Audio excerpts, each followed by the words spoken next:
आज के लेक्चर में हम द्रव्यमान स्पेक्ट्रोस्कोपी की द्विक विधि का विस्तार से वर्णन करेंगे और एक एग्जाम्पल भी दूंगा मैं कि हम द्विक विधि से कैसे द्रव्यमान निकालते हैं। तो द्विक विधि का मतलब ये होता है कि हम जो आयन स्रोत है हमारा उसमें एक द्विक बनाते हैं। द्विक मतलब डबलेट द्विक बनाते हैं, लेकिन उस द्विक की खासियत क्या होती है? जो द्विक बनेगी, जो दो आयन बनेंगे, द्विक का मतलब दो आयन एक साथ प्रोड्यूस करते हैं, तो उसमें खास बात क्या होती है? उस आयन का द्रव्यमान अपॉन आवेश, द्रव्यमान डिवाइडेड बाय आवेश, ये दोनों द्विक का सेम होना चाहिए, एक जैसा होना चाहिए। द्रव्यमान डिवाइडेड बाय आवेश सेम होना चाहिए, तो वो द्विक कहलाती है। फॉर एग्जाम्पल द्विक क्या होती है? जैसे आयन स्रोत पे हमने एक सल्फर का आयन बनाया और एक ऑक्सीजन का आयन बनाया, तो सल्फर का तो द्रव्यमान होता है 32 और आवेश है 2, तो 32 डिवाइड बाई 2 हो गया 16। इसी तरह से ऑक्सीजन का द्रव्यमान है 16 और आवेश है +1, तो 16 डिवाइड बाई 1 हो गया 16। तो इसका भी द्रव्यमान बटे आवेश 16 है और इसका भी द्रव्यमान बटे आवेश 16 है, तो ये एक द्विक कहलाएगी। ये सल्फर आयन और ऑक्सीजन आयन की एक द्विक हो गई। तो ये द्विक एक द्विक है जिसका A/Ne कितना है? 16। तो ऐसी हम अनेकों द्विक बनाकर आयन स्रोत में डबलेट बनाकर और फोटोग्राफिक प्लेट पर जो लाइनें बनती हैं, इनकी लाइनें बहुत पास पास बनेंगी। वैसे तो लाइनें बहुत पास पास होंगी, तो उनके लाइनों के बीच का जो भिन्नात्मक अंतर है द्रव्यमानों का, वो हम ज्ञात कर लेते हैं। तो उस अंतर से हम कैसे अन्य एटमों का द्रव्यमान ज्ञात करेंगे, तो उसका हम एक एग्जाम्पल लेते हैं। तो यहाँ पर हमने क्वेश्चन में, आपके क्वेश्चन में इसी तरह की द्विक आएंगी बनी हुई, उनका द्रव्यमान द्विक दोनों का द्रव्यमानों का डिफरेंस दिया होगा, अंतर। एक द्विक ये है पूरी दो आयनों की एक द्विक कहलाती है। तो एक आयन ये हो गया, दूसरा आयन ये हो गया, इन दोनों का आयन द्रव्यमानों का डिफरेंस ये नाप लिया हमने, 36381.5 माइक्रो मास यूनिट। माइक्रो मास, ये जो द्रव्यमान है किसमें है? माइक्रो मास यूनिट में है। इसी तरह से अब इस द्विक में देखिए, एक कार्बन का एटम है जिसका द्रव्यमान संख्या है 12, हाइड्रोजन के 4 एटम है और हर एक का प्रत्येक का द्रव्यमान है 1, तो द्रव्यमान टोटल द्रव्यमान हो गया 4, 12 + 4 कितना हो गया?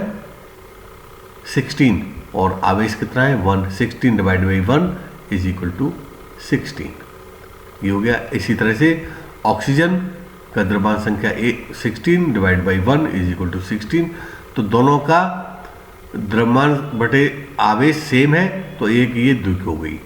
इन दोनों द्विक की दो लाइन बनेंगी फोटोग्राफिक प्लेट पर, और उन लाइनों से हम इन दोनों के द्रव्यमानों का जो अंतर नापा हमने वो ये आ गया। ठीक है।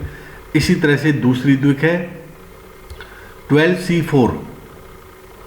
12C4 इन कार्बन के 4 एटम है और प्रत्येक का द्रव्यमान संख्या है 12, तो हो गई 48 डिवाइड बाई 1, तो ये होगी 48। अब इस दूसरी द्विक के लिए सल्फर की 32, ऑक्सीजन का 16, तो ये 48 हो गया, आवेश है 1, तो ये भी हो गया कितना? 48 डिवाइड बाई 1, तो ये दूसरी द्विक हो गई, डबलेट हो गई। तीसरी, ऑक्सीजन के 2 एटम हैं और प्रत्येक एटम का जो द्रव्यमान संख्या है वो 16, तो 16 डिवाइड इंटू 2 32, और आवेश है 1, तो 32 divide by 1 is equal to 32। यहाँ पर सल्फर है, सल्फर का 32 होता है, divide by 1 is equal to 32, तो ये भी एक द्विक हो गई। तो हमारे पास क्वेश्चन में आपको द्विक दी होंगी, तो यहाँ 3 द्विक दी हुई हैं, और तीनों द्विकों के जो द्विक में जो आयन्स हैं, एक आयन ये हो गया, दूसरा आयन ये, दोनों के द्रव्यमानों का अंतर ये दिया हुआ है।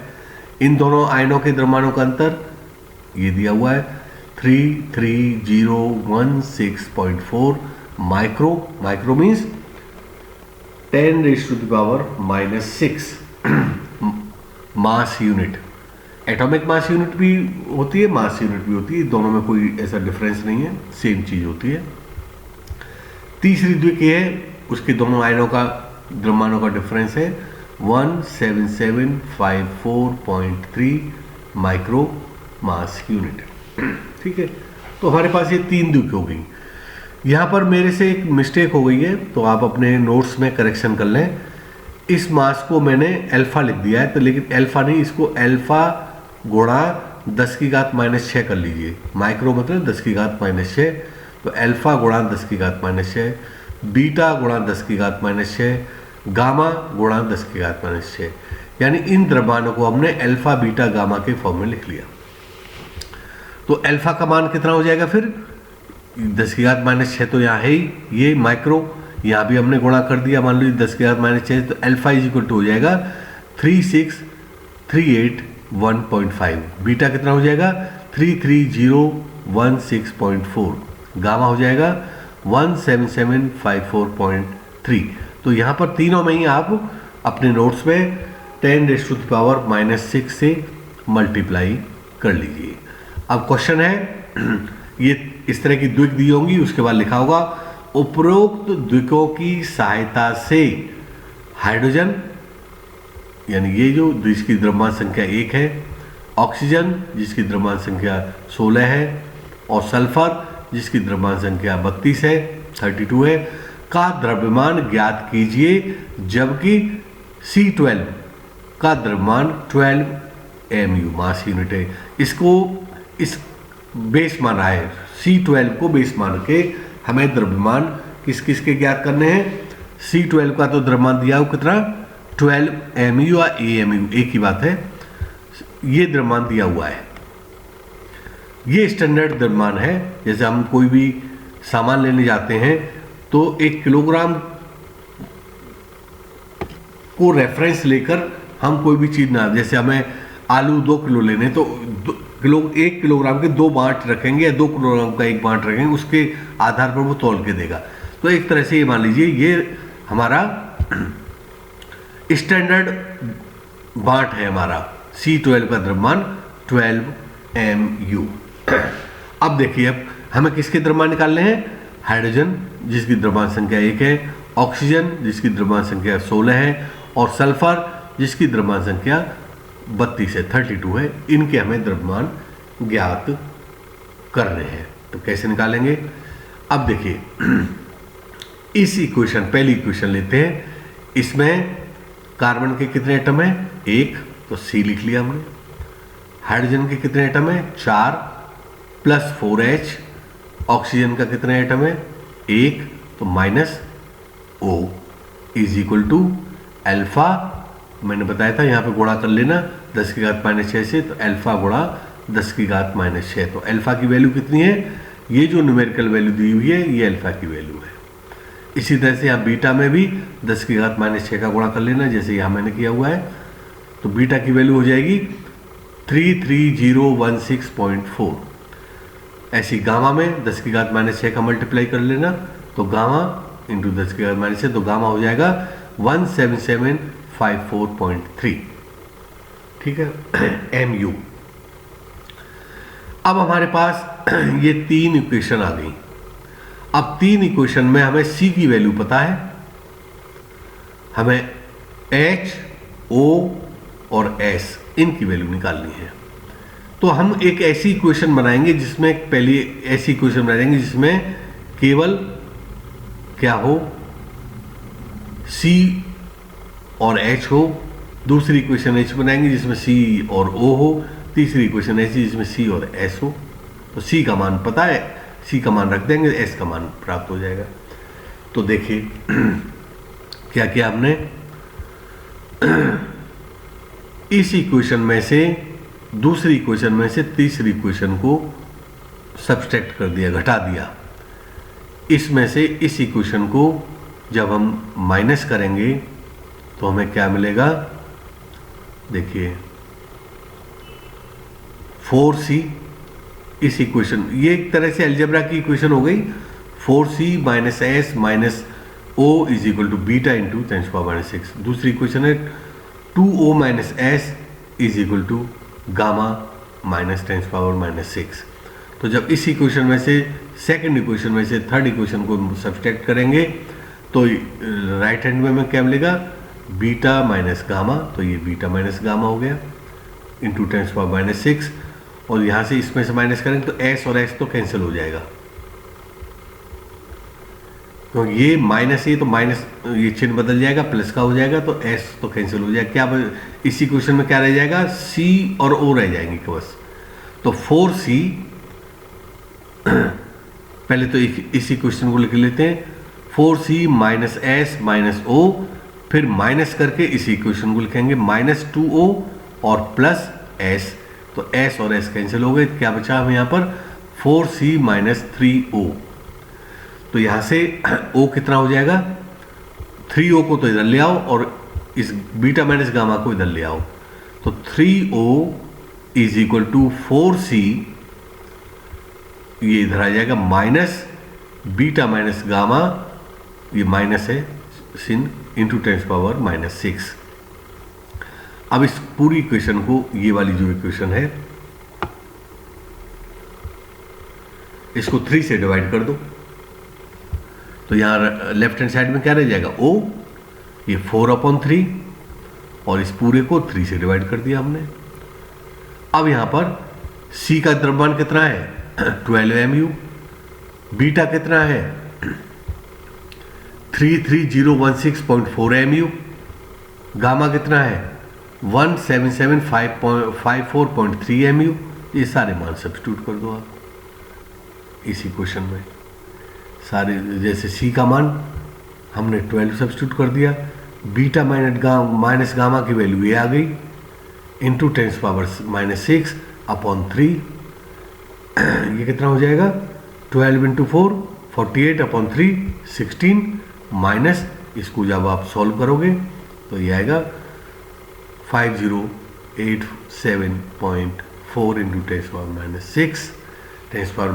का मतलब इसके 1 2 3 4 और 2 जीरो और लगाकर फिर डेसिमल लगा लो, फिर 16 में से माइनस कर दोगे इसको तो ये आएगा, ये वैल्यू आ गई। देखो दो प्लेस बाद डेसिमल लगा दिया हमने, तो 16 माइनस ये वैल्यू करेंगे तो ये आ जाएगा 15.99491226 mu। देखो कितनी एक्यूरेसी से, कहाँ डेसिमल के प्लेस के बाद कितने 1 2 3 4 5 6 7 प्लेस तक हमें एक्यूरेट द्रव्यमान पता हो गया ऑक्सीजन का। तो अभी तो ऑक्सीजन का द्रव्यमान निकला, तो अब ऑक्सीजन का पता हो गया, तो अगर हम इस इक्वेशन को भी ले लें तो यहाँ ऑक्सीजन का द्रव्यमान पता मालूम है, गामा का भी द्रव्यमान मालूम है, तो ऐसे निकल आएगा, तो यहाँ से भी निकाल सकते हैं, ठीक है ना। तो अब हम कौन सी इक्वेशन लेंगे,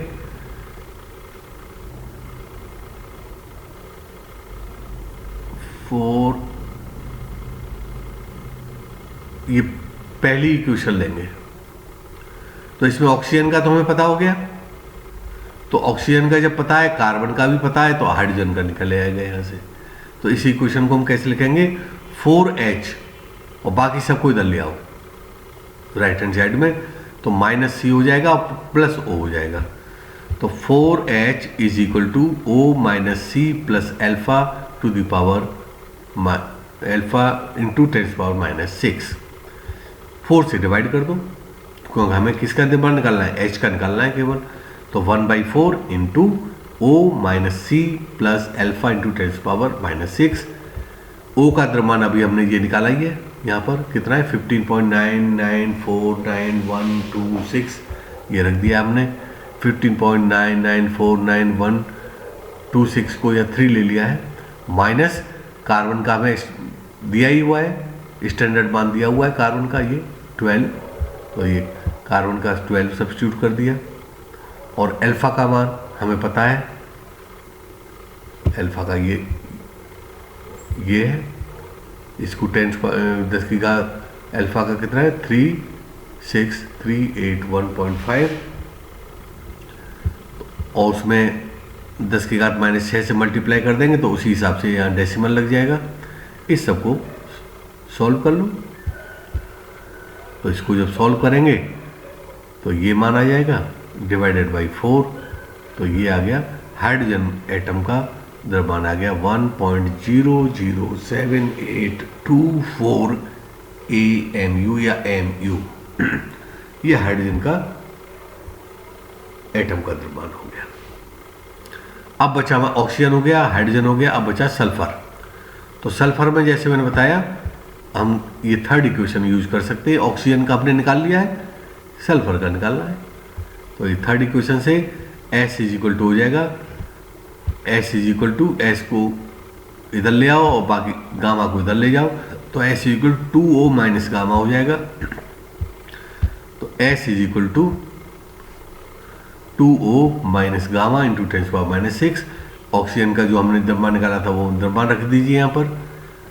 एल गामा की वैल्यू पता ही है, गामा की वैल्यू रख दीजिए इंटू 10⁻⁻6 करेंगे तो 10⁻⁻6 को से डेसिमल इधर से रख जाएगा, ये वैल्यू आ गई।